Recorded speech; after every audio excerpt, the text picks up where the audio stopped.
For the upcoming examination, we have cited some of the important expected topics that are really important for last minute revision. Now, if you go on to the complete course that we have updated all the topics into further detail there, so you can delve well.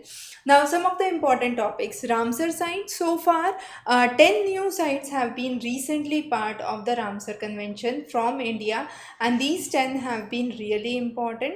Now, there have been places mainly from Tamil Nadu. So, as you can see, there are 6 places which have been added from Tamil Nadu. One is the bird sanctuary, then we have a biosphere reserve, a wetland complex, another bird sanctuary which is Vellore, and then 2 further bird sanctuaries. Vendan Thalangan is the one of the major bird sanctuaries. Then Rangantitu from Karnataka near Mysore is another important sanctuary which has been added. So if we talk about in terms of the new things have been added, 5 of them are bird sanctuaries. So again an important question. Then Nanda Lake located in Goa. So locations again important. Satkosia Gorge in Odisha. So you also need to understand the areas where they are located. So Ramsar Convention is mainly for wetland preservation and their location is really important. Now Stockholm plus 50, it's actually an idea that was released on the 50 years of the Stockholm Declaration, and it talks about a healthy planet for the prosperity of all. Now, to maintain this concept of healthy planet, there is only one earth theme. Okay, so that's one thing that has been proposed. The next is interconnection between the developments to remove poverty and unemployment.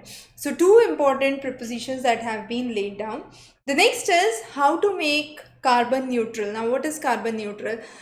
Through the traffic emissions, anthropogenic sources, and human-induced activities, we have a higher amount of carbon being released into the atmosphere in the form of methane, in the form of carbon dioxide, carbon monoxide, and other air pollutants. Now, there has been a constant say to reduce this. For this, we are moving towards renewable sources of energy from the non-renewable sources of energy. Now, Switzerland has been one of the nations who has supported the new climate bill that aims to achieve carbon neutrality by 2050. Recently, Portugal is one of the countries which has come up with 6 days being totally run on renewable sources of energy and was able to produce nearly 225, I believe, gigawatts, somewhere close to this, of energy that was surplus from the renewable sources. And in this 6 days, only 18 hours was the duration when the coal-fired plants actually worked. Again, at least for some time the coal-fired plant has to work, plants have to work, and that's required because in our last class we have also discussed about what is the duck curve. Now, when you have the constant dependence on renewable sources of energy, what happens is during the peak load season there is a shortage, and this shortage has to be fulfilled by the coal plants. But the coal plants, since they are switched off for a huge duration of time, they actually cannot meet that demand all of the sudden, and this is called as a sudden dip, and this is called as the shape of the duck curve as it is recommended, right? So carbon neutrality and achieving carbon neutrality is a really important aspect.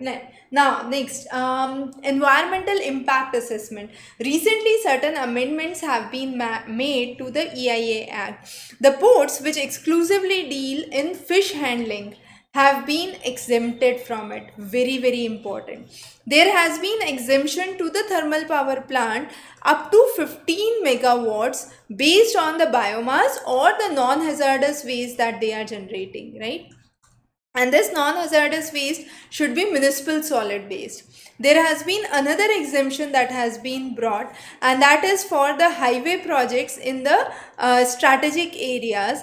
The project which is 100 km from LOC line of control would be exempted. So 3 exemptions have been brought under the environmental impact assessment. Really important. Ports dealing exclusively with fish handling, thermal power plants less than 15 megawatts, or dealing with non-hazardous waste from municipal solid waste, and highway lines in the strategic areas 100 km from line of control. The next is recently in Andhra Pradesh, spot billed pelicans have been seen with mass mortality, and they are actually listed under near threatened species under the IUCN classification, right? This mass mortality has been seen in Nopada swamps, which lie in the region of Srikakulam district in and this is actually because of one of the infections that is believed, which is nematode infection that occurred in the species.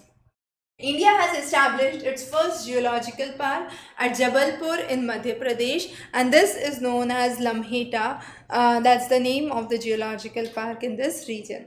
The first wildlife bond has been issued. Again, this is one of the world's most interesting aspect because this bond has been issued by World Bank and aims to raise $150 million, and that would be used only for the conservation of South African black rhinos, right? So again, an interesting aspect, and this would be paid on a 5 years maturity basis. The next is green crackers. So far, the crackers that are used have lithium, beryllium, barium, then they have lead. But these green crackers do not have the constituents from the heavy metals, and they are causing 30% less particulate matter emission into the atmosphere, and therefore these green crackers are really better for the environment, but they still cause pollution because they have only 30% less particulate matter being released, but they do release, right? So Peru climate emergency recently happened, and this is really important because Peru has been one of the nations that has been recently in news, and a climate emergency in Peru is really important, and this is in line with the oil spill that has happened in the coastal area. The next is the Great Indian Bustard. Now, Great Indian Bustard on the border of Indo-Pakistan area, there have been power transmission line, and electrocution because of the power transmission lines is one of the major reasons why Great Indian Bustard, one of the heaviest birds which have been found, are under the category of now critically endangered under IUCN classification. So IUCN classification we have already discussed in our lectures before. You already have a good insight about it. What's really important is some of these species like spot-billed pelicans, as we discussed, under near threatened, Great Indian Bustard under critically endangered. Now AQI index in Delhi had been crossing 400 plus recently during the festive seasons, and this is again of detrimental quality to the health. It appears like a nuclear holocaust, and the smoke and the atmosphere has turned out to be grey. Kendrapara, again an important region, has been in news because it's the only district in India, in Odisha, where 3 of the species of crocodile are seen. Those are saltwater crocodiles, ghadials, and also muggers. So all 3 species seen together in the region of Kendrapara in Odisha. Ladakh has recently declared the state bird and the state animal. So state animal is the snow leopard, and this snow leopard, there are only 10,000 snow leopards that are found, and they are declared under the vulnerable classification of IUCN. State bird is nonetheless but black-necked crane, and that has been declared as the state bird of Ladakh. So both of them have been declared in 2021, but really important. Now recently this month COP28 is being organized in Dubai. Now according to this, the climate finance to the developing countries would need to increase 4 times by 2030 to reach the goals that have been decided under the Paris Convention. Also, WMO report has been laid down which believes that this year would be more warm than the last 170 years that have so far happened.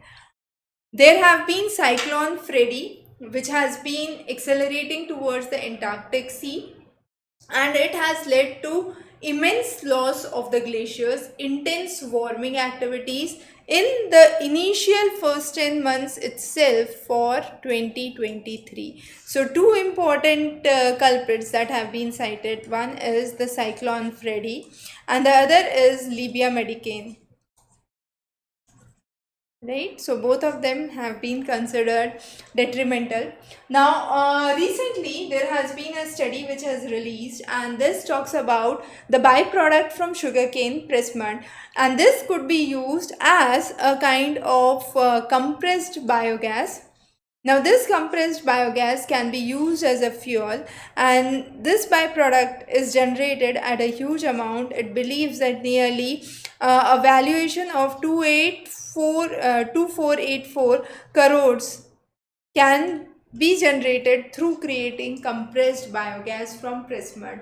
So those are some of the important developments that we have cited. As I already mentioned, the complete video lectures and the series of expected topics are already available on Doorstep Tutor, the lectures site, which is actually available in the description below. In case you have any queries or concerns, feel free to connect back. Thanks for joining in today. Have a wonderful evening.